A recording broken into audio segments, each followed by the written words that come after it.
Hi hello नमस्कार सर्वांना। आज आपण घरच्या घरी हॉटेलसारखं चिकन 65 पाहणार आहोत। चला तर मग सुरुवात करूया।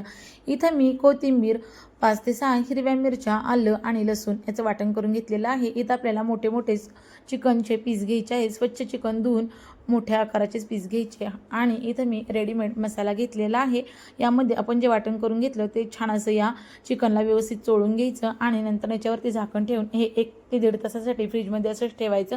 नंतर नाही तर आपल्याला 1 ते 1.5 तासानंतरनं हे चिकन तळून घ्यायचं आहे। तरी तर मी गॅसवरती कढई तापत ठेवून त्यामध्ये तेल वतून आपलं हे चिकन सोडून घेतलेलं आहे। अगदी मंद गॅसवरती ज्यावेळेस आपण चिकन सोडतो त्यावेळेस मोठ्या गॅसवरतीच तळायचं आहे। नंतर मीडियम गॅसवरती आपण छान असं आत मऊसूत होईपर्यंत छान असं तळायचं आहे। वरून कुरकुरीत आतून एकदम मऊसूद असं हे चिकन तयार होतं।